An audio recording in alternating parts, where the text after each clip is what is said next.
oleh Ketua 2 DPD Pertuni Jawa Timur, Kak Alfian Andika Yudhistira. Kepada Kak Alfian Andika Yudhistira, apakah sudah terhubung di dalam Zoom ini? Selamat pagi teman-teman. Saya sudah di Zoom ya. Oke, selamat pagi Kak. Nah, gimana nih Kak Alfian kabarnya pada hari ini? Alhamdulillah kabar sehat. Alhamdulillah. Alhamdulillah. Nah, Kak Alfian, pada hari ini, talk show ini kita bakal ngebawain tentang apa nih Kak? Kita bakal membicarakan tentang apa? Boleh di-spill dikit nggak Kak? Kira-kira kita bakal bahas tentang apa? Iya, apa namanya untuk request dari teman-teman kemarin kita akan sedikit ngobrol terkait dengan bagaimana dunia kerja untuk teman-teman disabilitas ya. Jadi nanti mungkin saya akan share beberapa hal terkait dengan sekarang kayak gimana, dulu kayak gimana gitu. Apakah sudah ada perubahan atau masih ya gitu-gitu aja gitu ya. Nanti kita akan diskusi bareng-bareng soal itu. Oke, baik, benar banget nih Kak Alfian. Jadi kita akan bahas tentang dunia pekerjaan buat teman-teman disabilitas di luar sana. Nah, tetapi sebelum itu, izinkan saya terlebih dahulu untuk membacakan CV dari Kak Alfian Andika Yudhistira. Kak Alfian Andika Yudhistira ini merupakan alumni S1 Antropologi Universitas Airlangga yang saat ini telah melanjutkan S2 Magister Kebijakan Publik di Universitas Airlangga tahun 2021 sampai dengan tahun 2023. Beliau saat ini merupakan Ketua 2 Dewan Pengurus Daerah Persatuan Tunanetra Indonesia, Provinsi Jawa Timur, dan PIC website serta sosial media di komunitas Mata Hati. Selain itu, beliau juga memiliki voluntary experience, di antaranya adalah Ketua Pendidikan dan Informasi Teknologi DPD Persatuan Tunanetra Indonesia, Jawa Timur, tahun 2016 sampai juga tahun 2021. Serta Bendahara Karang Taruna Persatuan Tunanetra Indonesia, cabang Surabaya periode 2013 sampai dengan 2017.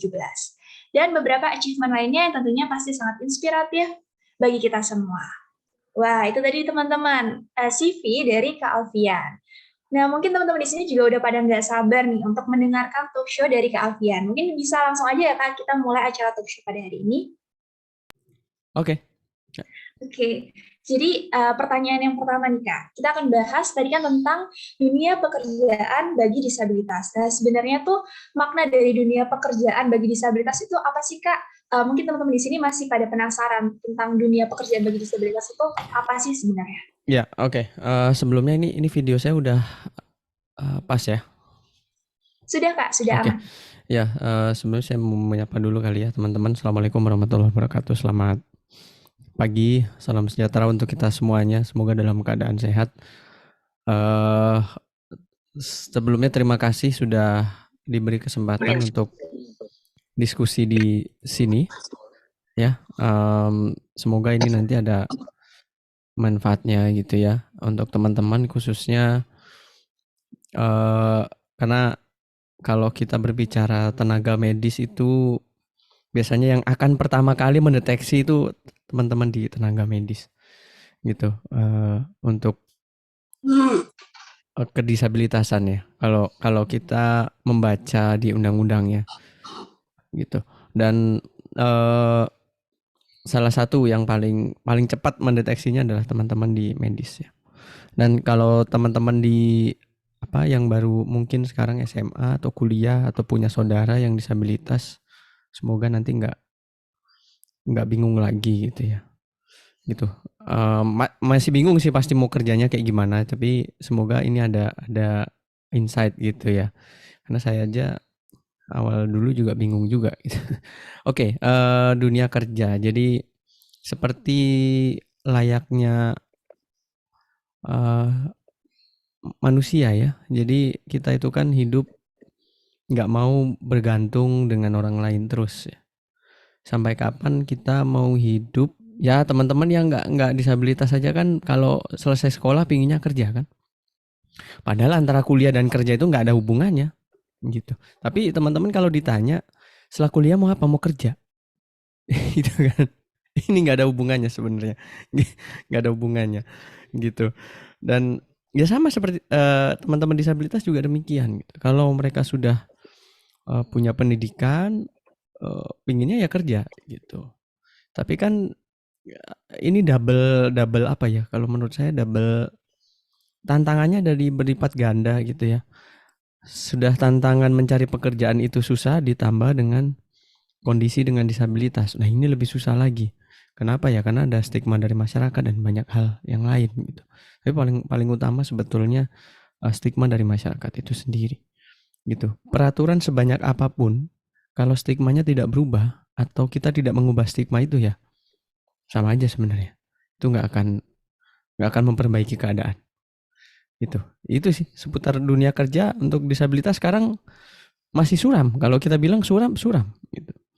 Eh kalau saya boleh sedikit, jadi gini, di Persatuan Tunanetra Indonesia Provinsi Jawa Timur itu sempat melakukan pendataan, Mbak, terhadap anggota. Jadi kita itu survei gitu ya, mendata semua anggota. Dari 1.300 sekian anggota itu pendataannya masih tahun ini, di pertengahan tahun ini. Yang nggak bekerja itu sekitar 16,6%. Bayangkan saja, ini masih tunanetra nih. Ini masih di bubble netra, belum yang lain. Gitu. Yang di informal itu masih banyak ya. Yang formal lebih sedikit. Gitu. Kebanyakan memang betul kalau kita bilang kebanyakan itu masih pada, kalau tunanetra ya, itu juru pijat ya. Itu ada sekitar 59% ya. Nah, selebihnya tersebar ya, ada yang wira swasta, itu pun tingkatnya juga masih 9%. Nah, ada yang jadi guru cuma 3,5%. Ya. Pekerja seni, ibu rumah tangga gitu ya. Ya, pelajar sama mahasiswanya cuman 4,2%. Ya, ya masih begini kondisinya. Gitu kalau kita ditanya dunia kerja untuk teman-teman disabilitas. Ini saya masih bicara difabel netra, belum yang lain. Ya, lebih parah lagi kalau mau digabungin semuanya. Gitu. Tapi sayangnya kita di Indonesia nggak punya data pasti berapa sih jumlah disabilitas yang nggak kerja, berapa, ada segala macam, nggak ada data pastinya. Gitu. Oke, baik Kak Alfian. Jadi saya izin rangkum dulu nih dari yang dibilang Kak Alfian tadi bahwa masih sangat rendah ya Kak untuk Rendah sekali. potensi mereka bekerja gitu. Padahal kan padahal mereka juga sebenarnya punya kesempatan yang sama untuk teman-teman kayak teman-teman semua untuk bisa mencari apa passion mereka untuk bisa bekerja dan segala macam. Ya. Nah, tapi nih Kak, sebelum kita lanjut ke pertanyaan-pertanyaan berikutnya dan talk show hari ini, mungkin teman-teman di sini bisa untuk isi pretest terlebih dahulu. Nah, untuk panitia bisa untuk dikirimkan link pretestnya di kolom chat Zoom. Oke, nah ini udah dikirim sama panitia buat link pretestnya. Mungkin teman-teman semua bisa diisi terlebih dahulu pretest untuk acara talk show pada hari ini.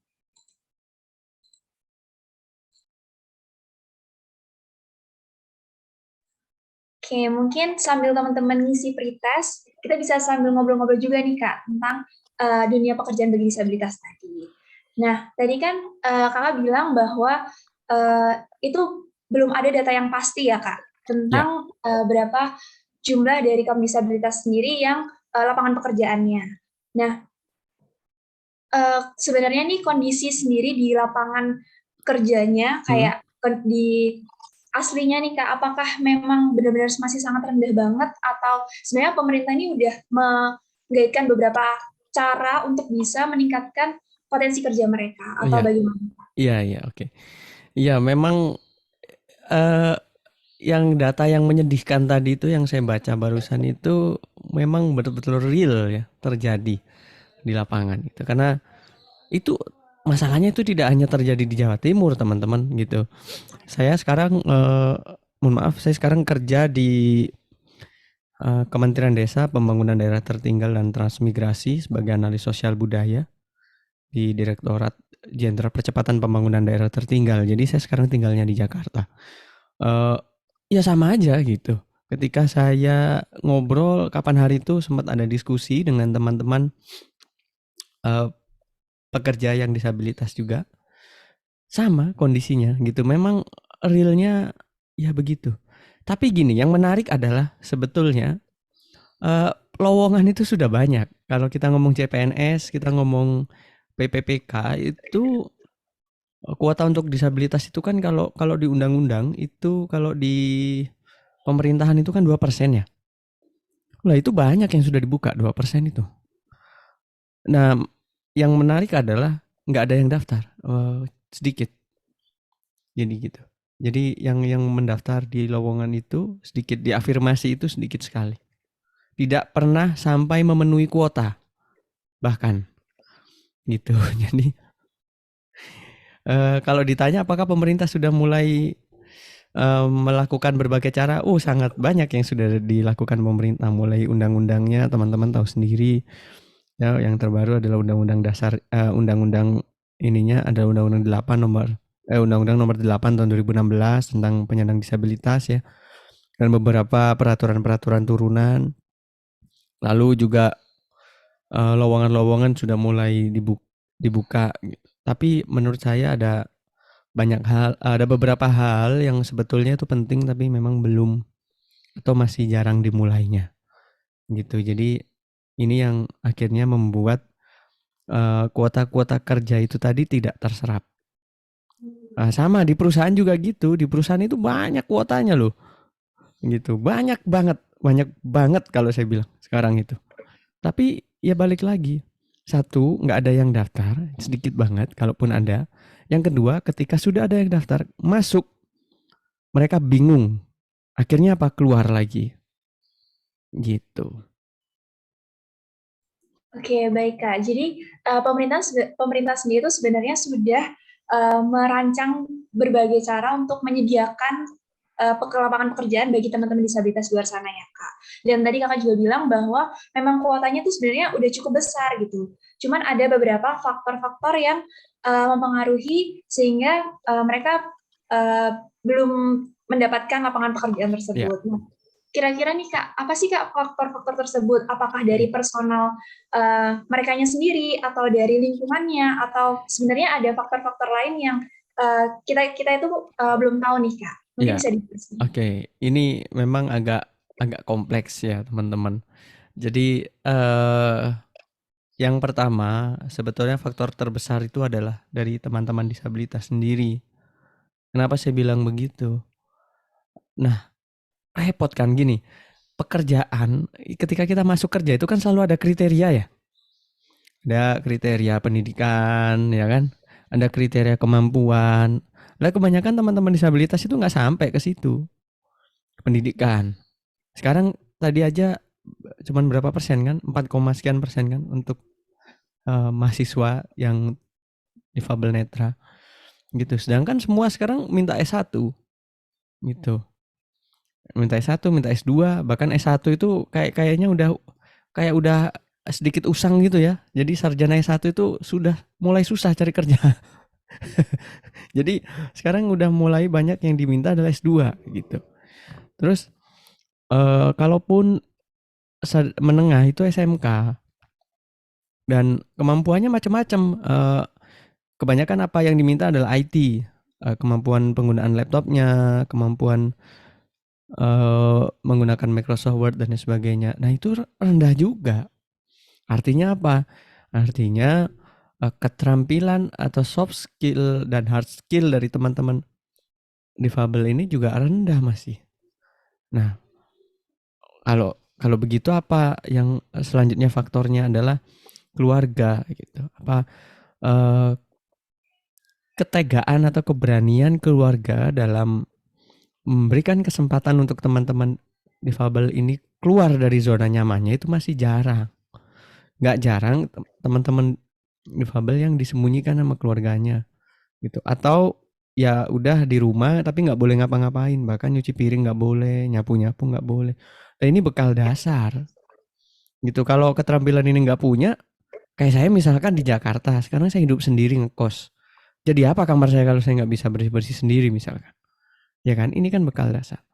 Terus cara berinteraksinya. Kalau teman-teman difabel itu tidak diberi kesempatan untuk main misalkan sama teman-teman di lingkungannya lah, terus nanti kalau di kantor kayak gimana gitu, pun sekolah juga kayak gimana, nggak bisa kita itu harus berinteraksi dengan teman-teman yang lain, gitu. Faktor berikutnya apa? Eh, yang ada sekarang itu kebanyakan afirmasinya adalah pelatihan-pelatihan di bidang-bidang tertentu aja, pijat, musik, ya.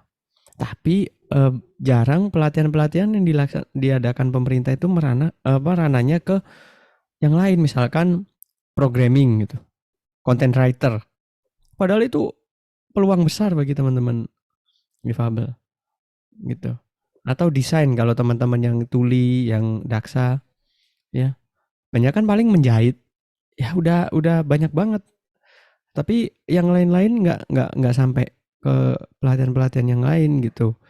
Padahal tidak terbatas pada itu sebenarnya untuk teman-teman disabilitas itu. Peluangnya banyak banget, mau apa aja selagi dia mau, mampu, ya bisa gitu.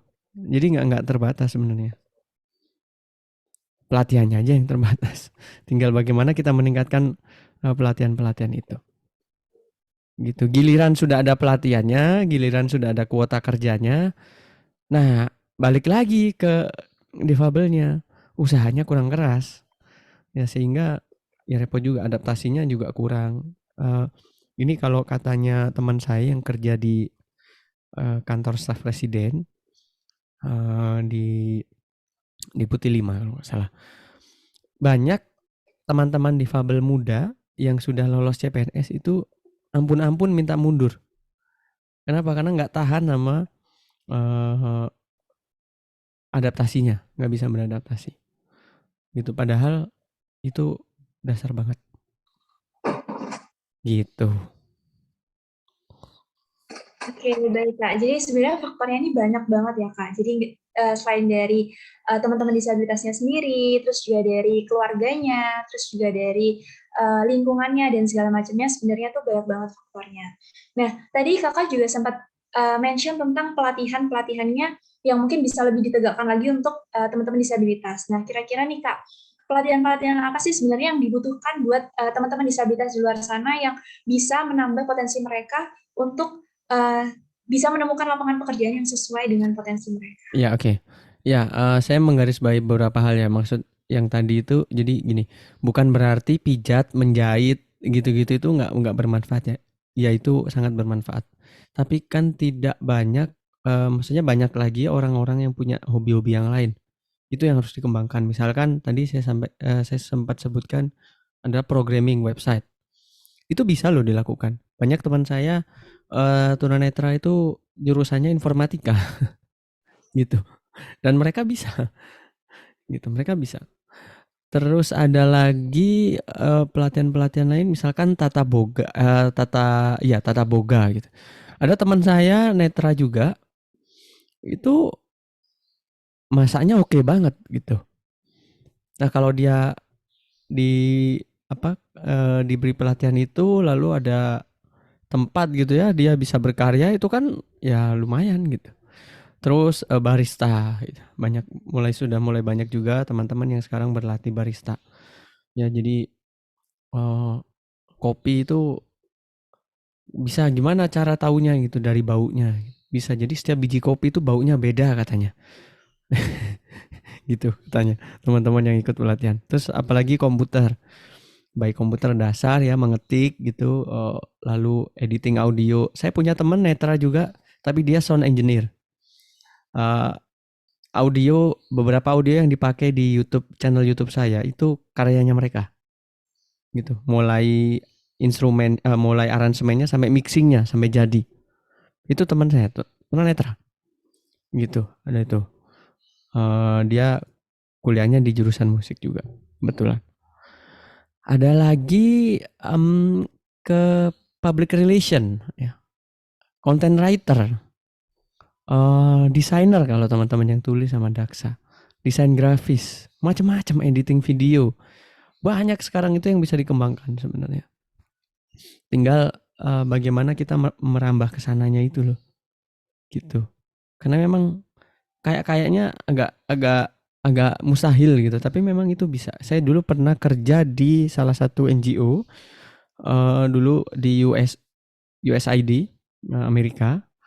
Tapi di Surabaya itu kami eh, apa bahasanya ya, mengusahakan untuk teman-teman itu bisa belajar em, pengetahuan-pengetahuan yang baru di Snaker Trans gitu. Waktu itu di Balai Latihan Kerja. Jadi oh ya otomotif, ya rias, tata rias, ya dan lain sebagainya. Itu sempat dulu juga atau pembelajaran toko online. Jadi memang banyak banget sebenarnya yang bisa dilakukan gitu. Tinggal formatnya aja. Kalau kita di pemerintahan kan juga susahnya biasanya pada penganggaran ya. Nah makanya itu penganggaran itu harus direncanakan dengan teman-teman yang memang punya kompetensi di situ, meskipun teman-teman disabilitas tapi yang punya kompetensi gitu. Jadi tahu oh ini kemungkinan pelatihan-pelatihan yang dibutuhkan ini. Dari mana? Dari survei gitu. Itu juga kita lakukan di Pertuni Jawa Timur ya waktu itu sempat pelatihan yang ingin dibutuhkan apa, termasuk yang soft skillnya itu paling paling penting adalah leadership. Kalau teman-teman difabel mau masuk kerja nggak punya leadership yang baik susah gitu, karena dunia kerja itu amat sangat kejam sekali gitu. Jadi kalau kita nggak bisa berdamai dengan diri kita sendiri, waduh sulit, itu sulit banget gitu Mbak. Oke, baik Kak. Jadi sebenarnya tuh pelatihannya banyak banget ya Kak yang bisa diasah dari kemampuan teman-teman disabilitas sendiri. Kayak tadi yang Kakak bilang ada bisa memasak, menjahit, terus juga banyak teman-teman lainnya juga yang potensinya tuh banyak juga kayak di bidang teknik tadi ya Kak, mesin dan segala macamnya. Wah, pasti nggak kalah juga dengan teman-teman di luar sana. Nah, menurut yang saya baca nih Kak, ada di Undang-Undang Nomor 13 Tahun 2003 yang pasal 5 tentang setiap bangsa itu memiliki kemampuan yang sama tanpa ada diskriminasi untuk memperoleh pekerjaan. Nah, sebenarnya nih Kak, di dalam realitanya sendiri nih, buat teman-teman disabilitas ini, apakah uh, peraturan ini tuh sudah benar-benar ditetapkan atau sebenarnya tuh masih ada diskriminasi tertentu kepada teman-teman disabilitas? Ya oke. Kalau saya menganggapnya ini bukan diskriminasi sebetulnya ya, yang sedang terjadi itu karena ketidaktahuan aja. Kenapa kok nggak tahu, perusahaan itu nggak tahu? Karena teman-teman difabel itu kebanyakan sekarang kalau minta kuota disabilitas, hak dan sebagainya itu ke pemerintah kan.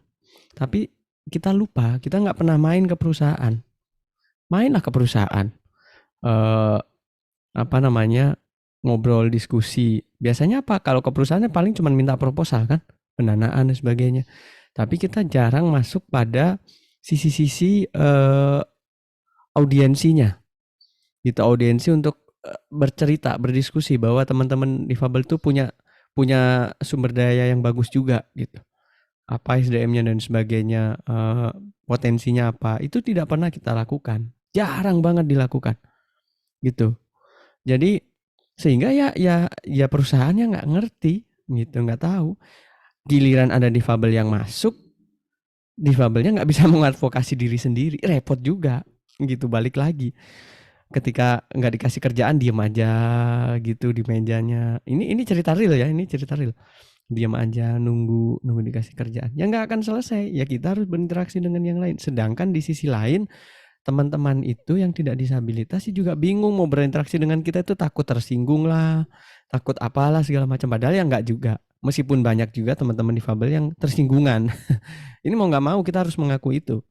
Gitu. Nah, ini yang harus kita rubah. Makanya saya bilang tadi, soft skillnya harus ditingkatkan dan sosialisasinya itu juga harus ditingkatkan lagi gitu. Karena orang ini nggak ngerti, teman-teman itu, teman-teman di perusahaan itu masih awam dengan ini.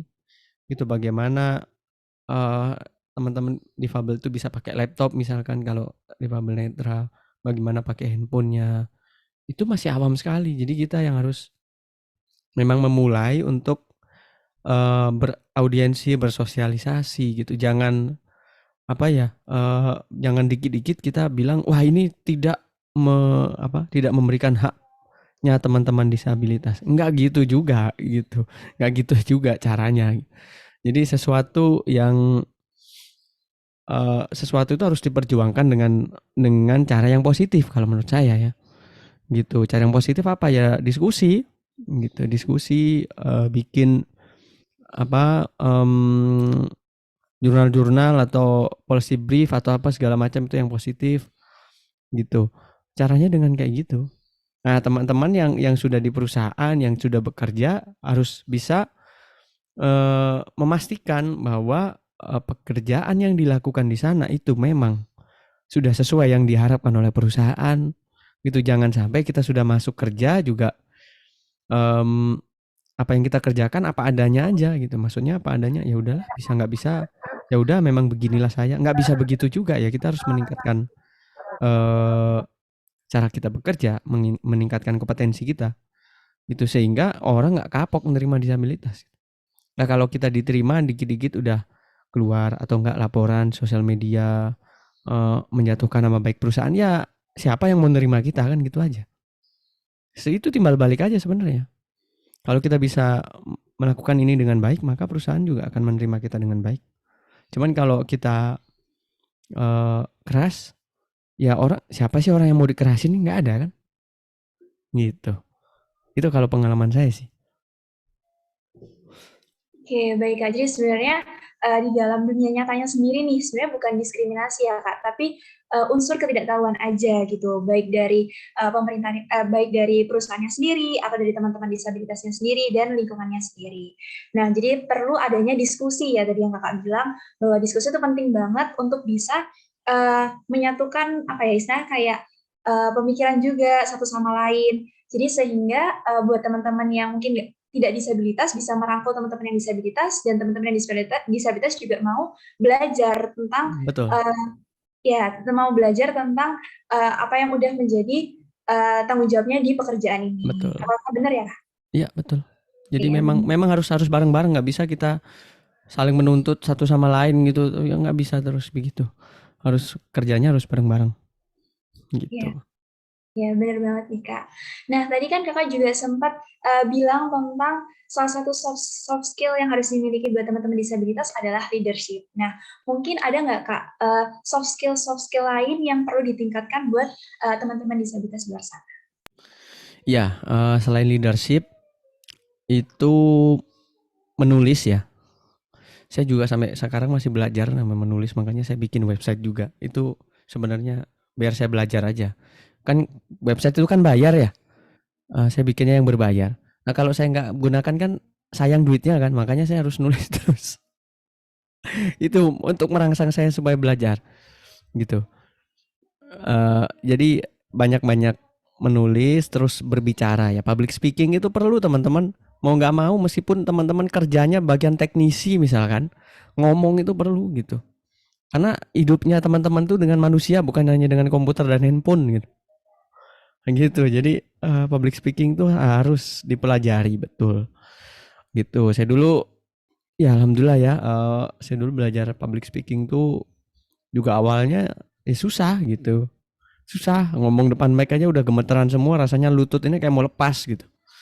Gitu. Sekarang ya alhamdulillah udah sedikit berubah ya. Gitu udah banyak berubah. Nah, selain leadership, content writer, public speaking, IT, bahasa asing ya, penting banget. Jadi kalau teman-teman udah bisa satu aja bahasa asing, maksudnya bukan bahasa asing itu bukan bahasa asing lokal ya, tapi bahasa asing internasional. Ntar bahasa asing, bahasa Indonesia, bahasa Jawa lah, bahasa Inggris, bahasa Mandarin gitu. Kita akan membantu teman-teman dalam memperoleh pekerjaan gitu. Dan di luar negeri itu peluangnya lebih besar gitu. Jangan kayak saya itu bahasa Inggris susah. Jadi ya sampai sekarang ya di sini-sini aja gitu. Di Indonesia aja, belum kemana-mana. Nah itu jangan dicontoh gitu. Jadi teman-teman harus belajar atau bahasa Inggris, atau bahasa Mandarin, bahasa Jepang, bahasa Korea, kayak apalah terserah gitu. Yang penting itu menambah skillnya teman-teman. Jangan kayak saya. Gitu. Saya cuma bisa bahasa Jawa, bahasa Indonesia, gitu itu aja. Ya akhirnya apa ya, terbatas gitu. Yang bisa saya lakukan ya terbatas. Jadi teman-teman harus belajar bahasa, itu penting banget. Gitu. Gitu sih. IT yang paling juga penting. Mau nggak mau teman-teman harus belajar apa ya, yang dasar-dasar aja lah, Microsoft Word, Microsoft PowerPoint, Excel, ya itu harus dipelajari. Kalau teman-teman di Fabel Netra mengkonvert itu harus bisa. Jadi bagaimana caranya ini bikin JPG ke Word supaya bisa kebaca atau ke PDF dan sebagainya, itu harus jadi ini kemampuan yang sangat penting dimiliki gitu. Oke, baik Kak. Jadi sebenarnya banyak banget ya Kak soft skill yang perlu ditingkatkan buat teman-teman disabilitas di luar sana. Tadi selain ada leadership, terus juga tadi ada kemampuan untuk berbicara bahasa asing, bahasa luar kayak bahasa Inggris, Korea itu juga perlu dipelajarin. Terus juga kayak IT, terus cara public speaking dan Ya, menulis ya tadi ya Kak. ya personal branding juga perlu sih ya. Oh, Uh, iya. Setinggi apapun ilmu kita, kalau kita nggak bisa bahasa kasarnya menjual diri sendiri ya, ya repot gitu. Jadi personal branding itu perlu gitu. Marketing ya, baik marketing diri sendiri atau memarketingkan sesuatu, pelan-pelan harus dipelajari gitu. Ya, baik Kak. Jadi tambahan satunya lagi ini adalah personal branding ya Kak tadi ya. Penting banget juga untuk memiliki personal branding buat diri sendiri. Nah, selanjutnya nih Kak, ada aspek 3 in 1 yang diselenggarakan sama pemerintah, yaitu dalam rangka untuk membantu teman-teman disabilitas. Isinya tuh ada pelatihan, sertifikasi, dan penempatan kerja. Nah, sebenarnya Ya, ini apa sih Kak, program apa sih ini yang dirancang oleh pemerintah ya, ini? ya. Boleh Oke. dijelaskan? Ya, ini sebenarnya program bagus ya. Sudah ada sertifikasinya, sudah ada pelatihannya, sudah ada penempatan kerjanya. Cuman ya kembali lagi sebenarnya, eh, program pemerintah ini 3 in 1 ini sudah disebarkan ke dinas tenaga kerja masing-masing kota kabupaten sampai ke kota kabupaten. Mulai ada pelatihan, sertifikasi, terus ada penempatan kerja. Nah, biasanya di pelatihannya it's okay, ini lancar gitu. Sertifikasi ya apalah, kalau sudah ikut pelatihan mah sertifikasi ya tinggal ambil aja lah, bahasa kasarnya kan. Nggak mungkin orang ikut pelatihan dan sertifikasi terus nggak dapat sertifikat, kecuali kalau orangnya nggak rajin ya.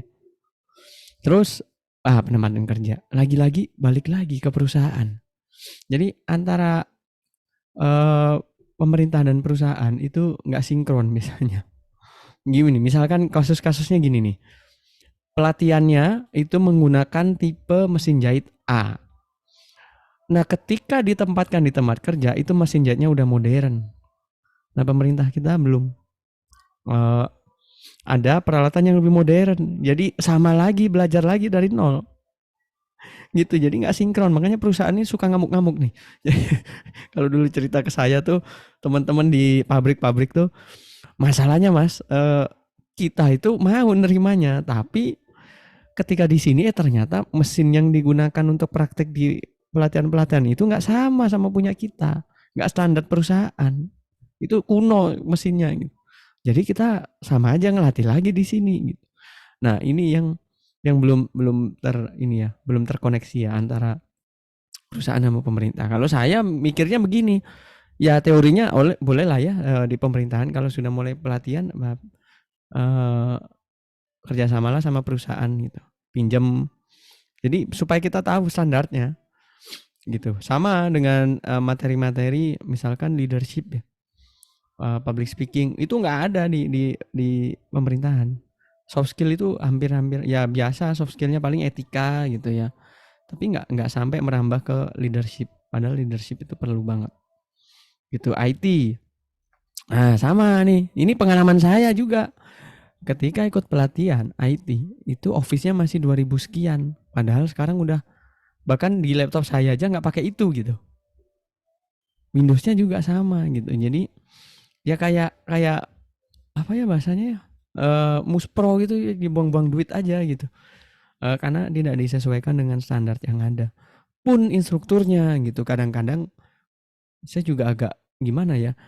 Eh, Instruktur yang melatih itu tidak punya keahlian atau tidak punya treatment untuk teman-teman difabel gitu. Nah, repot juga. Satu lagi yang paling penting, pelatihan itu harusnya ada waktu di mana untuk teman-teman difabel itu bergabung dengan yang tidak difabel. Kenapa? Karena kalau kerja, kita itu nggak mungkin satu ruangan isinya difabel semua. Gitu. Kita itu berada di lingkungan yang inklusif gitu. Jadi maksud saya supaya teman-teman itu merasakan gini ya caranya kerja sama teman-teman yang tidak disabilitas. Biar nggak manja terus gitu. Biar nggak ada di zona nyamannya terus. Nah, biasanya pelatihan-pelatihan itu dilakukan untuk teman-teman difabel aja, gitu kuotanya. Tidak dicampur. Padahal yang bagus adalah dicampur. Jadi waktu saya dulu di USAID itu saya minta pelatihan-pelatihan itu dicampur.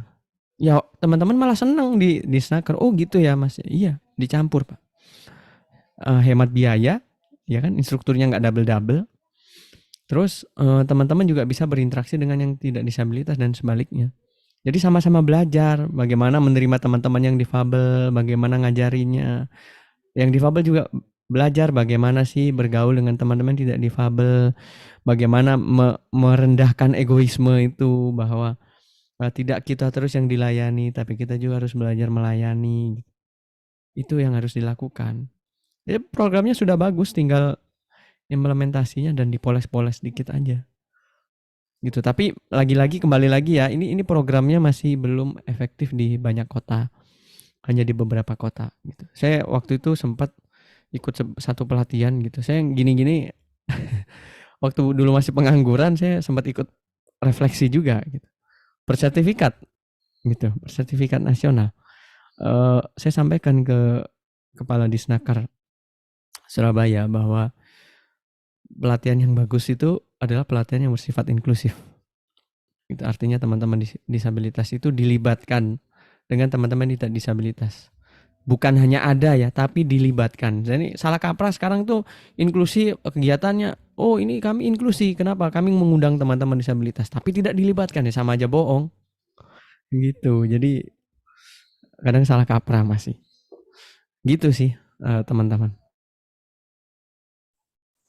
Oke, baik Kak. Jadi tadi sebenarnya program ini tuh udah bagus ya Kak yang diciptakan sama pemerintah. Cuman implementasinya aja yang tadi masih perlu dipoles kalau kata Kakak. Terus juga kayak perlu disesuaikan sama program program-program yang sudah sesuai dengan standarnya saat ini. Dan selain itu juga tadi juga perlu melibatkan teman-teman yang bukan disabilitas biar bisa saling berinteraksi dan saling belajar ya Kak. Kayak gimana sih caranya untuk bisa merasakan nggak tidak hanya di ini aja ya Kak. Apa tadi Kak? Tidak hanya di Iya, hanya disabilitas aja gitu. ya, Supaya bareng-bareng lah. ya semoga bisa terimplementasikan juga ya Kak. Oke, selanjutnya nih Kak, pertanyaan selanjutnya adalah bagaimana cara kami Kak sebagai tenaga medis yang bisa dilakukan untuk bisa membantu teman-teman disabilitas di luar sana. Ya oke, ini penting ya karena saya tadi juga baca beberapa nama depannya teman-teman tuh dari macam-macam ya ininya ya, tenaga medisnya ya. Jadi kalau teman-teman sudah mendeteksi, wah ini kayaknya disabilitas nih, gitu ya. Simpan kontaknya, ya kan? Simpan kontaknya dan kasih penjelasan, arahkan ke organisasi-organisasi atau sekolah-sekolah yang memang itu ada untuk teman-teman disabilitas. Saran saya kalau masih kecil, TK SD-nya itu jangan dimasukkan ke sekolah reguler langsung. Masukkan ke SLB dulu, bukan apa-apa, bukan meragukan kemampuannya tidak, tapi ini untuk mengasah, maksudnya untuk apa ya bahasanya, supaya teman-teman itu mengenal dirinya dulu gitu. Ini loh saya, gitu. Saya ini netra, oh saya ini tuli, saya ini bisu. Untuk mengenal itu dulu. Oh ini teman-teman saya, gitu. Supaya nggak kaget. Kalau sudah baru diarahkan untuk masuk ke sekolah inklusi atau sekolah reguler gitu. Nah, apa ya? Yang paling penting sebenarnya treatmentnya sih. Kalau sudah mendeteksi ada teman-teman disabilitas, maka ceritakan aja ke keluarganya gitu bahwa oh teman-teman punya punya punya kenalan disabilitas yang berhasil, yang punya kompetensi, supaya untuk apa ya, menjaga supaya keluarga ini nggak down. Biasanya soalnya down kebanyakan gitu. Jadi itu yang perlu dilakukan teman-teman, dan mengarahkannya jangan sampai keliru ya. Eh, terus vonis yang dilakukan ya vonislah aja sesuai. Kadang-kadang kan gini ya, kalau kita mau memvonis itu kan nggak tega ya. Aduh, ini anaknya mau netra total, tapi gimana saya ngomongnya gini. Sampaikan aja, kondisinya, tapi juga disampaikan bahwa kalau sekarang itu sudah lebih mudah, teknologi sudah membantu. Saya kemana-mana juga apa ya, ya udah ada handphone, udah ada laptop. Saya kerja juga pakai laptop. Saya kuliah nggak pernah bawa buku lagi gitu. Ya pakainya cuma laptop aja. Jadi sekarang semua serba maju. Jadi keluarga ini nggak perlu khawatir gitu. Jadi sampaikan, selain tetap divonis sesuai dengan ininya, sampaikan yang positif gitu, bahwa kemajuan teman-teman disabilitas itu sangat pesat, apalagi dengan bantuan teknologi. Jadi sosialisasi, tolong dibantu sosialisasinya. Itu aja yang perlu dilakukan teman-teman di tenaga medis, bantu sosialisasinya. Kalau bisa treatmentnya juga arahkan gitu. Kalau memang ada ya silakan kontak. Kalau tunanetra bisa di Pertuni Jawa Timur. Kalau rungu wicara bisa digergatin gerakan atau kesejahteraan untuk tunarungu Indonesia. Macam-macam ya, banyak. Kalau sekolahnya, kalau SLB itu kalau Bisu Tuli ada di Karya Mulia, ada juga kalau intelektual mental itu ada di Semolowaru ya, di YPAC yang terkenal. Kalau netra ada di YPAB, di Tegal Sari atau di Gebang Putih gitu. Jadi udah banyak media-medianya. Kalau memang ada hal-hal yang memang butuh dikonsultasikan dulu, kontak saya nggak apa-apa gitu. Nanti saya akan bantu semaksimal mungkin yang saya bisa bantu. Saya arahkan ke teman-teman yang lain yang memang nanti lebih apa ya, lebih mengerti gitu. Di UNESA juga sudah ada pusat layanan studi disabilitas. Brawijaya juga ada. Banyak sekarang, udah enak. Tinggal teman-teman bantu mensosialisasikan bahwa difabel itu bukan mimpi buruk gitu, tapi itu adalah awal untuk mencapai menggapai cita-cita yang tidak terbatas sebetulnya gitu. Itu yang bisa dilakukan teman-teman medis. Oke, baik Kak. Jadi tadi tuh yang bisa saya rangkum, yaitu yang pertama adalah kita harus mengenali dulu nih Kak, bahwa apa sih sebenarnya yang dibutuhkan sama teman-teman disabilitas, dan sebenarnya mereka juga punya kesempatan yang sama kayak teman-teman di luar sana. Selanjutnya adalah setelah kita sudah mengenali teman-teman disabilitas ini, kita bisa mengarahkan, membantu mengarahkan, dan juga mensosialisasikan tentang bagaimana sih mereka untuk bisa memperoleh pekerjaan yang mereka inginkan. Apakah sebenarnya Kak seperti itu? Ya benar. Oke, nah tadi kan ada sosialisasi nih Kak, yang salah satu yang Kakak sebutkan. Nah, kira-kira nih Kak, sosial apa sih sebenarnya yang dibutuhkan buat teman-teman disabilitas di luar sana, biar kita tuh bisa membantunya juga secara konkret gitu. Jadi tidak hanya mungkin sosialisasi yang cuman sebatas aja, tapi bisa Ya, benar-benar terjun langsung kepada mereka. ya oke. Sebenarnya yang diperlukan itu adalah mengemas sosialisasi itu dalam bentuk yang tidak charity ya. Jadi kalau teman-teman di sosial media, apalagi habis ini kan bulan puasa ya, itu kan banyak banget ya, wah ini ada disabilitas nih, nggak punya uang, utangnya banyak gitu kan. Bikinlah charity gitu. Wah ini kita mau bagi sembako nih untuk difabel segala macam, banyak lah yang itu. Bukan salah ya saya kalau bilang ya. Sudah nggak, bukan zamannya lagi gitu loh. Jadi kalau bisa apa yang kita sosialisasikan itu, apa yang kita bantu ke teman-teman difabel itu membuat difabel itu lebih mandiri, bukan lebih tergantung sama kita gitu. Ini yang teman-teman tidak, apa yang banyak tidak dilakukan. Nah, kebanyakan yang dilakukan di media-media baik di televisi ya, itu membuat disabilitas itu seakan-akan orang yang paling menderita di dunia gitu, kasihan gitu. Lalu harus dibantu, harus dikasihani, ditangisi dan sebagainya gitu. Ini kan salah gitu. Malah membuat teman-teman ya di sisi lain banyak teman-teman yang sedang berjuang mensosialisasikan bahwa disabilitas itu bisa memperoleh pendidikan yang tinggi dan sebagainya, tapi di sisi lain ada yang ya senang dengan ini gitu. Kenapa? Karena ya tanpa dia bekerja, tanpa dia susah-susah, dia dapat duit, dapat sembako dan segala macam gitu. Jadi emang serba salah. Jadi yang sosialisasi yang bisa dilakukan adalah mensosialisasikan hal yang positif saja yang bisa dilakukan teman-teman. Misalkan tadi dari segi teknologi, oh sekarang difabel tuh bisa pakai handphone loh gitu, netra tuh. Gimana? Oh karena ada aplikasi pembaca layar namanya Android Accessibility Suite misalkan. Gitu, itu yang bisa dilakukan. Oh sekarang itu kalau ngecek uang itu bisa pakai Android loh. Ada namanya aplikasinya Cash Reader dan sebagainya. Dan aplikasi-aplikasi yang lain gitu. Jadi itu yang bisa dilakukan teman-teman. Pun dari segi medis ya. Di rumah sakit tuh jadi gini, saya sedikit cerita ini ya. Dulu saya pernah punya teman kena COVID. Uh, di sebuah rumah sakit terkenal di Jawa Timur. Tebak aja sendiri, rumah sakit paling terkenal di Jawa Timur.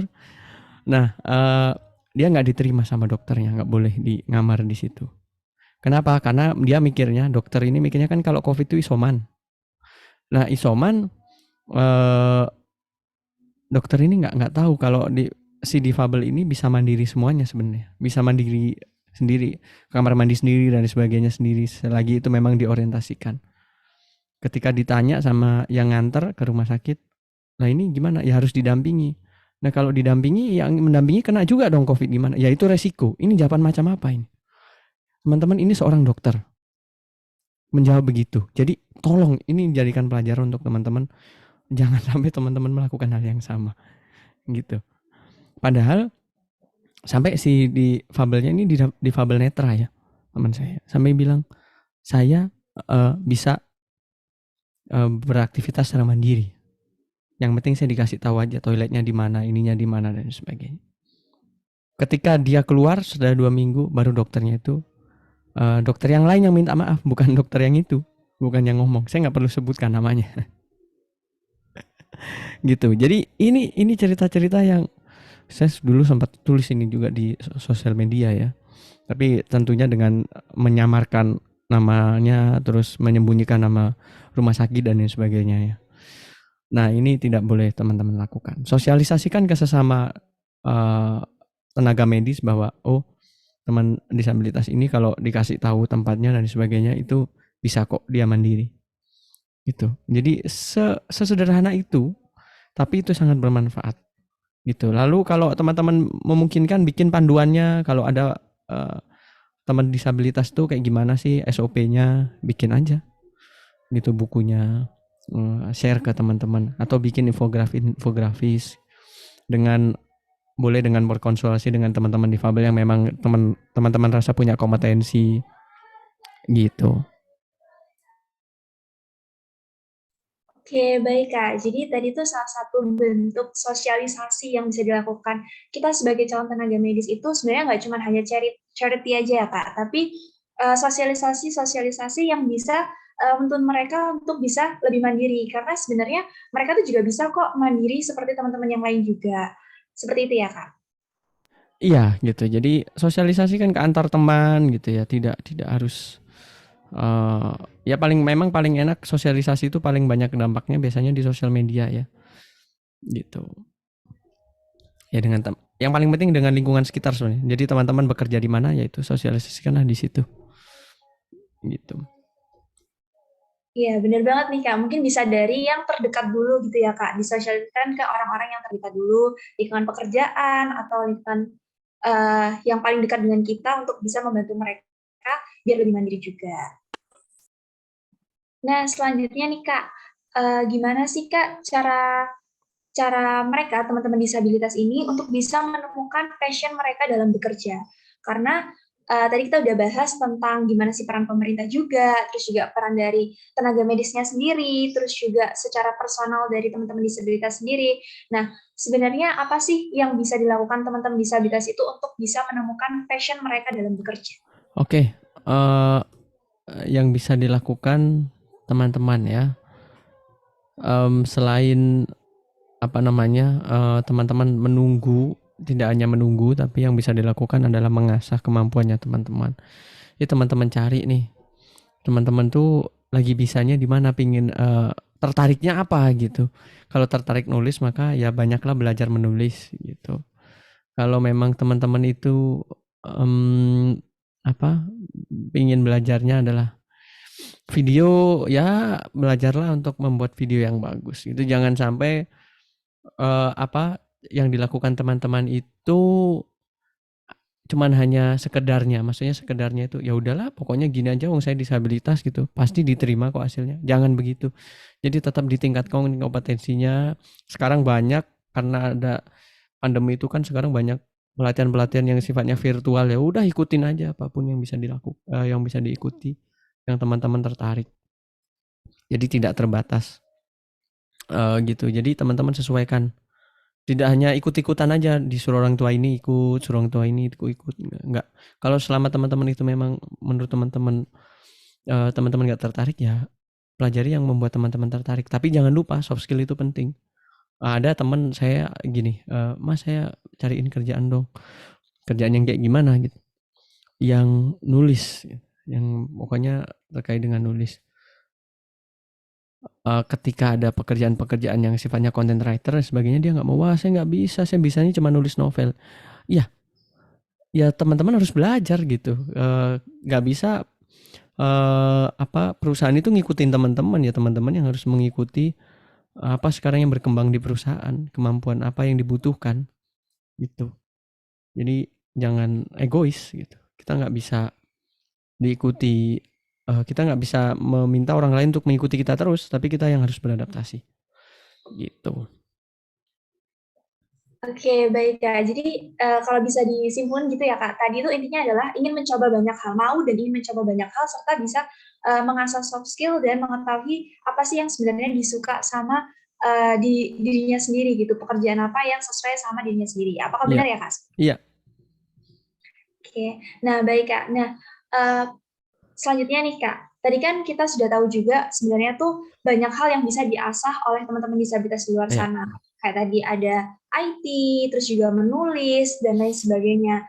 Nah, mungkin Kakak bisa jelaskan nggak Kak, platform-platform apa aja yang, bisa disediakan untuk bisa membantu teman-teman di luar sana ini, mengasah kemampuan dan juga keterampilan mereka gitu Kak? Oke, ya sebetulnya platformnya ya sama dengan yang biasa teman-teman gunakan ya. Jadi yang pun yang nggak disabilitas juga pakai biasanya kan, gitu. Jadi sama, nggak ada perbedaan. Ya hanya paling modifikasi-modifikasi aja sih. Kadang-kadang kan nggak akses gitu ya, PDF-nya gitu. Download aja, nanti filenya tinggal di convert. Atau teman-teman bisa lewat channel-channel YouTube.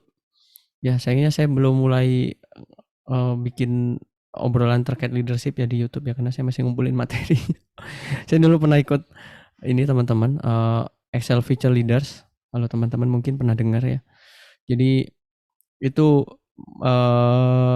apa, beasiswa kepemimpinan 2 tahun, dan waktu itu saya netra sendirian gitu ya, nggak ada yang lain.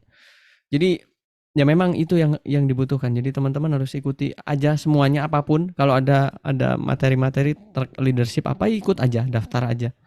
Keterima nggak keterima itu urusan belakangan. Yang penting teman-teman mencoba gitu ya. Jadi tidak platformnya juga tidak khusus, nggak ada platform yang khusus sampai saat ini. Tapi teman-teman bisa mulai dari semua platform yang ada gitu. Apapun itu. Mau baik dari YouTube, mau dari apapun. Karena pada dasarnya sama kok materinya, nggak ada perbedaan gitu.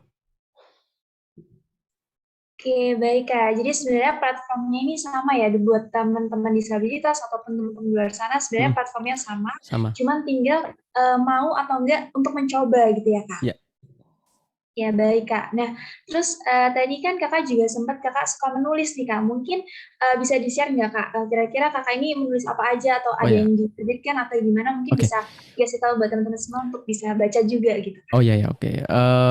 Saya biasanya kalau nulis sih di Instagram ya. Instagram saya ada di saya kirim di chat aja ya, @alfianandika. Jadi saya biasanya nulisnya di situ. Itu kalau yang saya tulis tuh biasanya ya realitas sehari-hari aja. Jadi misalkan saya dulu pernah eh, ngurus surat keterangan sehat, tapi dokternya nggak percaya kalau saya mau kerja. Cuma nanya, emang ada ya kantor yang mau nerima disabilitas gitu. Ada loh dokter yang kayak gitu. Itu juga sempat saya tulis. Jadi yang saya tulis biasanya saya kemas jadi lucu gitu ya. Maksudnya nggak hanya jadi orang itu bisa bacanya ya emosinya bisa naik turun gitu ya. Jadi tidak semua pengalaman sedih yang dialami teman-teman disabilitas itu harus diceritakan dengan cara yang sedih gitu. Supaya teman-teman juga bisa belajar. Ya ada yang sempat nanya juga sampai di UNER tuh nanya, ini dokternya namanya siapa? Enggak, saya nggak mau kasih tahu. Kasihan karena kalau dia dipecat nanti yang nyari makan buat anak istrinya siapa gitu. Jangan sampai apa yang kita lakukan itu juga merugikan orang lain gitu. Supaya orang itu belajar juga. Nggak apa-apa gitu. Nah, yang saya tulis juga biasanya terkait dengan IT ya.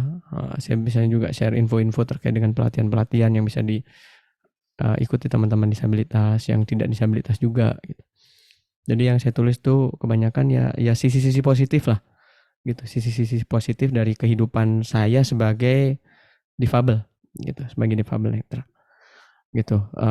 Kalau yang baru saya tulis lagi itu saya sekarang lagi ini ya bikin gerakan gitu ya, gerakan namanya inklusi dari diri sendiri gitu. Jadi saya mengajak diri saya dan teman-teman lain untuk belajar inklusi tapi dari diri sendiri itu baik dari di YouTube-nya juga ada. Kalau di YouTube-nya ini saya juga kirim. Lalu saya juga nulis buku barusan itu karena CPNS saja. Saya nulis buku nih kemarin terkait dengan bagaimana bekerja dengan membangun hubungan kerja dengan disabilitas netra, pegawai dengan disabilitas netra. Jadi di buku ini ada gambaran-gambarannya gimana kalau saya pekerjaan-pekerjaan apa saja yang bisa dilakukan dan yang tidak, terus cara komunikasinya gimana. Cuman ini masih spesifik untuk teman-teman netra ya, karena saya belum nulis yang untuk yang tidak disabilitas netra ya, belum sampai ke sana.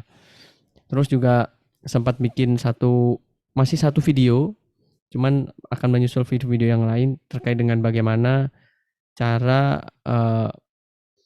kalau teman-teman misalkan bekerja tapi ada disabilitas netra yang ikut gitu ya, bagaimana cara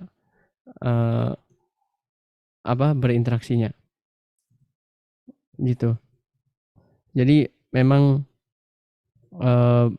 banyak beberapa hal yang saya sedang kerjakan, cuman ini masih belum banyak.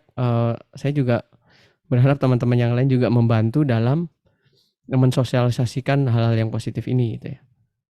Gitu. Ini saya share beberapa ya ke chat. Siapa tahu nanti dibutuhkan sama teman-teman. Gitu.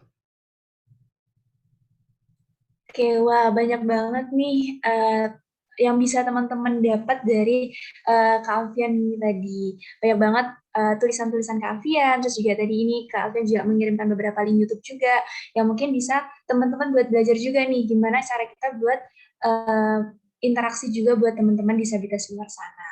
Nah, tadi nih Kak, kita udah bahas tentang banyak banget platform dan cara mereka teman-teman disabilitas untuk bisa menemukan dunia pekerjaan mereka. Nah, tadi kakak juga sempat singgung bahwa kakak belum nulis nih tadi dari teman-teman yang bukan disabilitas gimana cara mereka untuk interaksi. Nah, kira-kira nih Kak, apa aja sih yang perlu kita nggak cuma hanya teman-teman dari tenaga medis ya Kak, mungkin teman-teman di yang satu pekerjaan tapi yang bukan disabilitas, gimana sih cara mereka tuh biar bisa merangkul teman-teman sehingga interaksinya tuh juga bisa terjalin dengan baik gitu Pak di dunia pekerjaan. Ya, yang paling utama jangan berasumsi. Itu dulu. Ini karena kebanyakan gini. Oh, saya kira kalau tunanetra itu nggak bisa pakai laptop. Ini kan udah asumsi nih kita nih. Ya mau nggak mau ya karena stigmanya masih begitu gitu ya. Jangan mudah berasumsi. Yang pertama. Yang kedua, lakukan kalau kita mau ngobrol, ya ngobrolnya dengan sopan aja, biasa aja. Nggak usah menjaga jarak, yang gimana, takut ini, nggak usah. Biasa aja ngobrolnya. Kalau mau tanya, tanya aja. Lebih baik teman-teman tanya ke disabilitasnya langsung daripada tanya ke yang nggak disabilitas. Jadi saya pernah tuh jalan sama teman, tapi yang ditanya teman saya. Jadi saya diem aja, meskipun beliau direktur, nggak peduli saya. Gitu. Kenapa? Karena nanyanya nggak sama saya. Sama teman saya juga langsung mohon maaf ya Pak, tanyanya langsung ke dia aja. Dia cuman tunanetra kok, bukan bisu. Itu teman saya lakukan. Karena dia sudah biasa ngobrol sama saya. Dia nggak takut saya tersinggung, nggak gitu, biasa aja gitu. Gitu. Jadi memang harus harus apa, ngobrolnya harus ke difabelnya langsung. Terus kalau mau membantu, ngomong permisi dan sebagainya itu biasa. Dan paling penting kalau mau mindahin barang itu juga harus sampaikan bahwa oh ini mau saya pindahin dulu ya gitu dan sebagainya, dan tunjukin. Jadi sebenarnya standar aja sih, standar aja. Dan kalau mau membantu, tanyain dia butuh dibantu apa enggak. Kalau enggak ya nggak usah dibantu, dilihat aja dia benar-benar bisa apa enggak gitu. Gak usah memaksa untuk membantu. Nggak apa-apa, saya bantu aja kok. Nggak apa-apa, saya nggak ngerepotin saya kok. nggak perlu begitu. Gitu. Selagi dia memang bisa melakukan itu sendiri, maka apresiasi lah. Gitu. Kalau bisa ada yang mau dibantu, bilang ya. Gitu aja. Gitu. Nggak perlu memaksa untuk membantu. Gitu. Itu sih yang paling penting sebenarnya. Oke, baik ya. Jadi yang paling penting nih tadi adalah jangan mudah berasumsi bahwa orang yang teman-teman yang disabilitas itu mereka tuh bukan berarti mereka nggak bisa apa-apa, tapi mereka tuh masih banyak hal-hal yang sebenarnya tuh mereka ya seperti yang lain juga gitu, bisa melakukan ini itu dan segala macam dan Mm-mm. memiliki kesempatan yang sama di dunia pekerjaan. Nah, yang terakhir nih Kak, mungkin Kak Alfian ada pesan-pesan buat teman-teman di luar sana, baik teman-teman disabilitas atau kita semua sebagai calon tenaga medis atau teman-teman di luar sana juga yang non tenaga medis untuk bisa menjalin hubungan di dunia pekerjaan ini Ya, sesama teman medis. oke. Yang pertama pesan saya, apa namanya, dalam bergaul, maka bergaullah dengan sewajarnya saja. Yang kedua, tolong kalau mau membantu disabilitas, tanyakan dia mau dibantu apa enggak. Selagi tidak, nggak usah dipaksa untuk membantu. Yang berikutnya, lakukan semua itu sesuai dengan kebutuhannya. Jangan hanya untuk yang nggak jelas. Karena apa? Banyak teman-teman kita di pergerakan-pergerakan yang lain bikin kegiatan ini itu, tapi ternyata kegiatan itu tidak dibutuhkan sama teman-teman difabel. Jadi lakukan sesuai dengan kebutuhannya apa. Dan jangan lupa melibatkan. Dan ingat, yang paling penting adalah membantu difabel itu untuk membuat difabel itu lebih mandiri, bukan untuk membuat difabel itu lebih bergantung lagi sama kita. Jadi mari kita bangun inklusivitas itu tidak hanya ada ragam orang yang berkumpul, tapi adanya keterlibatan dari orang-orang itu. Mari kita wujudkan itu melalui diri sendiri dulu. Jadi kalau yang sering saya sebutkan itu inklusi, itu ya inklusi dari diri sendiri, nggak bisa dari yang lain. Gitu. Itu aja sih pesan saya. Dan kalau ada yang mau didiskusikan lebih lanjut, monggo. Mau ngobrol-ngobrol juga silahkan. Insya Allah saya pas Insya Allah kalau ini ya pasti saya bales gitu ya, meskipun kadang-kadang agak lama. Ya, mohon maaf kalau pas saya nggak pas chatnya tenggelam gitu. Tapi insya Allah untuk menjalin pertemanan, persahabatan, silahkan saja kontak saya. Gitu. Nomor juga saya sudah sampaikan di chat, di Instagram juga bisa, dan lain sebagainya. Itu saya terbuka saja dengan teman-teman semuanya. Terima kasih untuk yang sudah menyempatkan waktu untuk bergabung pada pagi hari ini gitu ya. Juga ada teman-teman saya di sini yang biasa diskusi juga dengan saya. Terima kasih banyak sudah menempatkan waktu. Ini teman-teman, semoga kita nanti bisa ketemu lagi dalam kondisi yang lebih baik gitu ya. Kalau saya ke Surabaya, bolehlah nongkrong-nongkrong gitu ya. Gitu. Thank you banget. Mohon maaf kalau apa yang saya sampaikan tidak berkenan atau ada yang kurang pas gitu ya. Terima kasih banyak. Selamat pagi. Assalamualaikum warahmatullahi wabarakatuh. Waalaikumsalam warahmatullahi wabarakatuh. Wah, terima kasih banyak nih Kak Alfian. Gimana nih teman-teman dari talk show bareng Kak Alfian? Pasti sangat inspiratif banget kan ya, dan sangat menambah wawasan kita. Saya izin rangkum sedikit ya Kak dari talk show kita tadi, bahwa sebenarnya di dunia pekerjaan sendiri tuh teman-teman disabilitas itu butuhnya adalah melatih mereka untuk lebih mandiri, bukan melatih mereka untuk uh, justru malah memberikan mereka ini ya Kak, bukan memberikan mereka, bukan mendiskriminasi mereka ataupun memperlakukan mereka itu hal-hal yang berbeda, tetapi justru melatih mereka untuk bisa bersikap mandiri. Selain itu, selain dari teman-teman disabilitasnya sendiri, kita sebagai yang satu bekerja dengan mereka, itu kita juga harus bisa merangkul mereka dengan kita bisa memberikan sikap-sikap kita, mencontohkan sikap-sikap kita yang baik kepada mereka. Selain itu juga dari pemerintah sendiri juga sudah mengupayakan berbagai hal, tinggal implementasinya aja yang perlu diperbaiki lagi dan ditambah lagi agar di dunia pekerjaan ini semuanya bisa berjalan dan berinteraksi dengan baik antara teman disabilitas maupun yang non disabilitas, sehingga juga akan terciptanya suatu hal yang selaras gitu dengan tujuan pemerintah itu sendiri. Oke, nah selanjutnya nih Kak Alfian, tadi setelah kita sudah berbincang-bincang, nah selanjutnya kita akan masuk ke sesi Q&A. Nah, buat teman-teman yang ingin menanyakan tentang talk show tadi, mungkin bisa langsung aja untuk raise hand, atau bisa menanyakan di kolom chat. Nanti akan saya sampaikan kepada Kak Alfian. Oke, yuk teman-teman, mungkin ada yang tadi masih dibingungkan dan masih penasaran gitu, masih kepo tentang dunia pekerjaan teman-teman disabilitas, jadi bisa langsung aja nih ditanyakan.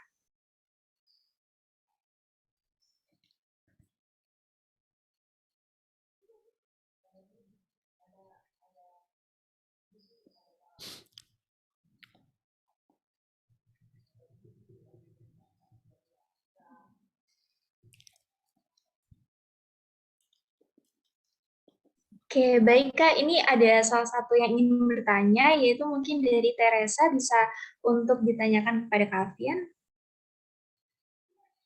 Oke, baik. Terima kasih atas kesempatannya. Permisi, Kak Alfian, saya izin bertanya. Dari tadi talk show yang udah dilakukan itu kan, saya sendiri mendengar bahwa pengalaman Kak Alfian ini udah banyak banget ya, Kak. Mulai dari kontribusi Kakak dalam kepanitiaan, organisasi, dan juga ada volunteer juga, terus juga pengalaman Kakak di dapat kesempatan di Excel Futures Leader tadi itu, menurut Kakak tuh berdampak signifikan nggak sih, Kak, terhadap pekerjaan yang Kakak lakukan sekarang?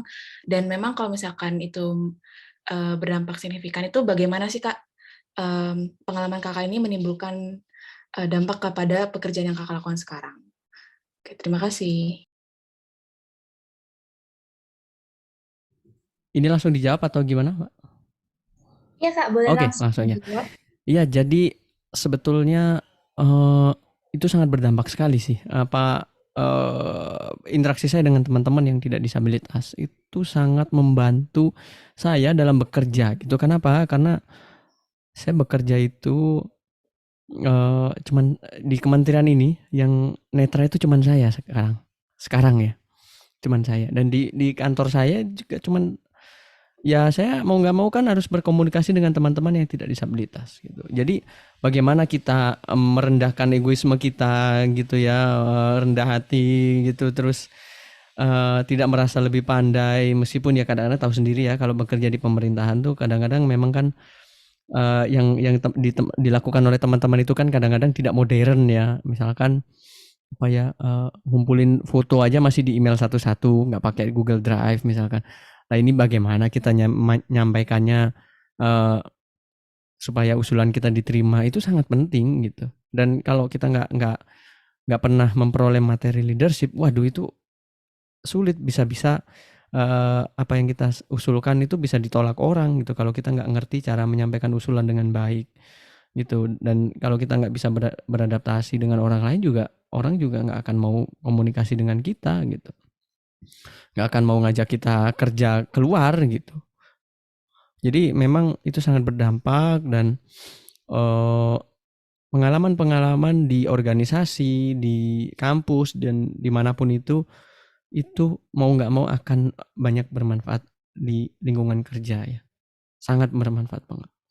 Makanya teman-teman jangan ragu-ragu buat aktif gitu ya, baik dalam aktif mengikuti seminar-seminar, pelatihan dan sebagainya, maupun aktif dalam berorganisasi. Aktif ikut materinya aja nggak cukup, tapi harus teman-teman implementasikan gitu, karena itu sangat berguna. Baik mau disabilitas mau enggak sama aja, itu akan sangat berguna sekali gitu. Oke, baik Kak. Jadi semua yang tadi Kakak jelaskan ini itu sangat berdampak ya Kak terhadap untuk membantu teman-teman disabilitas di luar sana. Nah, untuk Teresa sendiri apakah sudah menjawab pertanyaan? Sudah terjawab pertanyaannya? Sudah, terima kasih banyak Kak. Oke, terima kasih banyak juga Teresa. Selanjutnya Sama-sama. ada yang ingin ditanyakan lagi? Yuk buat teman-teman yang masih penasaran nih tentang Kak Alfian dan juga tentang teman-teman disabilitas luar sana, boleh banget nih langsung ditanyain. Baik, ini ada salah satu penanya lagi Kak, yaitu dari Yunita Putri, bisa dipersilahkan untuk menanyakan. Ya, terima kasih kesempatannya.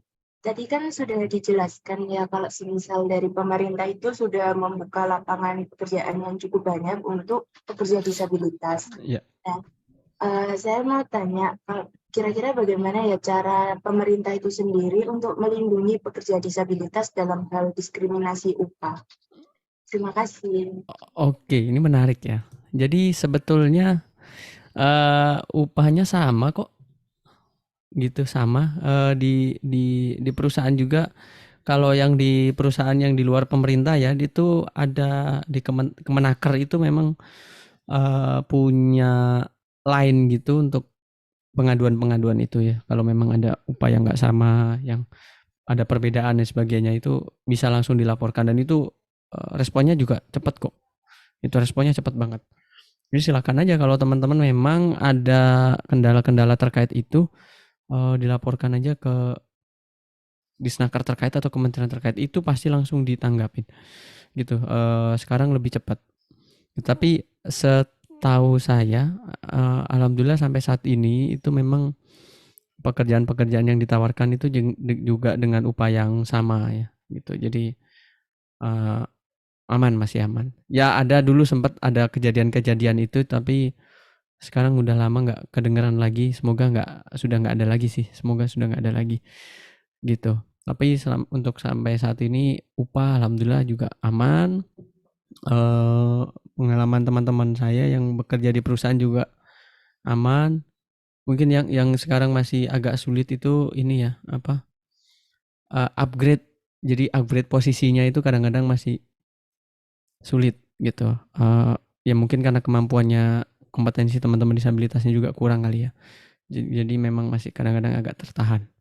Tapi ada juga teman-teman difabel yang sudah kelasnya udah manajer dan sebagainya juga banyak sekarang. Gitu.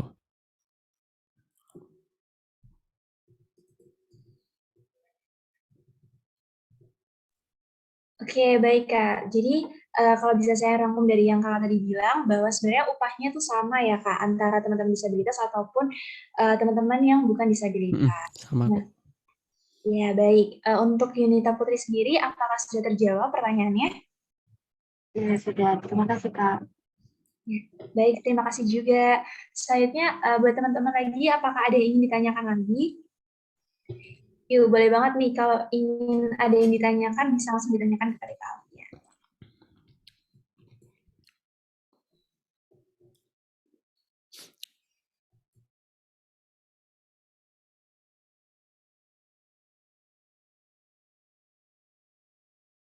Oke, baik Kak, ini ada salah satu penanya lagi, yaitu dari Rania Sabrina.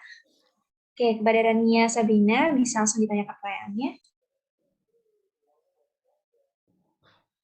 Baik, terima kasih atas kesempatannya, MC. Selamat pagi, Kak Alfian. Saya izin bertanya, mungkin kan peluang kerja di antara kota dan daerah mungkin masih agak jomplang gitu ya, Kak. Betul. Bagaimana mungkin tips atau pesan yang bisa Kakak sampaikan untuk penyandang disabilitas yang ingin bekerja namun kayak masih dia itu tinggalnya bukan di kota besar gitu Kak, mungkin jadi agak sulit. Ya, Makasih, Kak. Ya oke, thank you. Iya memang betul ya. Jadi di daerah itu, aduh, berat ya, berat banget. Di kota itu sudah masih berat, di daerah apalagi gitu, lebih susah lagi memang. Memang saya biasanya kalau ngobrol dengan teman-teman di daerah itu tingkatkan aja yang wira swasta. Jadi bikin pekerjaan sendiri. Jadi apa ya? Silahkan lebih banyak untuk memulai dari diri sendiri aja bikin lapangan pekerjaannya gitu. Apapun yang bisa teman-teman lakukan gitu. Kalau memang teman-teman sekolahnya dulu memijat ya maka bukalah pijat yang profesional kan gitu. Kalau teman-teman dulu tata boga ya bukalah warung yang profesional. Saya punya teman di Tangerang itu punya warung geprek, namanya geprek Patukangan. Itu dulu waktu dia pandemi itu dia malah laris gitu. Padahal yang masak tuh netral loh. Ya, mereka yang masak tuh netral gitu. Dan sampai sekarang masih eksis gitu. Ada di berbagai aplikasi juga, bahkan aplikasi makanan antar online itu.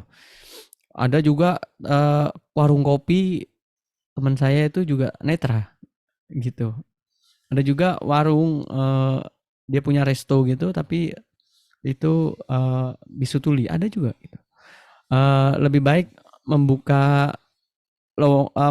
lapangan pekerja sendiri, berwirausaha itu lebih menguntungkan sebenarnya kalau memang kita benar-benar niat ya, dan punya kemauan ya, dan lagi hoki itu itu ya memang kadang-kadang apa ya, namanya wirausaha ya naik turun gitu. Saya juga pernah merasakan itu.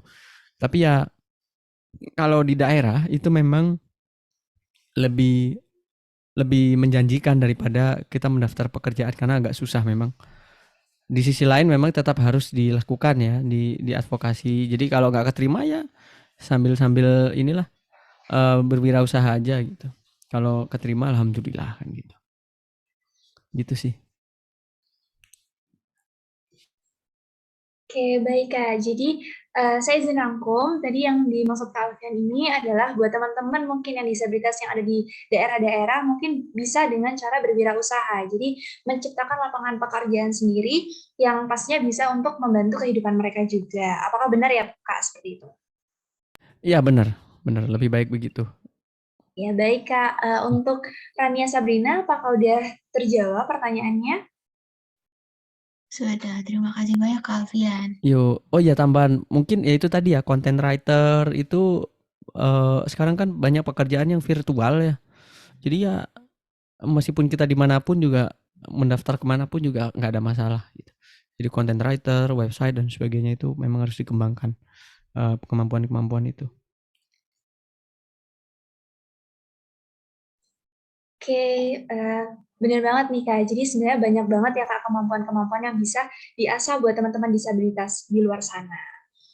Nah, selanjutnya nih Kak, tadi kita sudah talk show, sudah berbicara tentang gimana sih dunia pekerjaan buat teman-teman disabilitas, lalu juga kita udah melakukan sesi Q&A, tadi juga ada teman-teman yang menanyakan.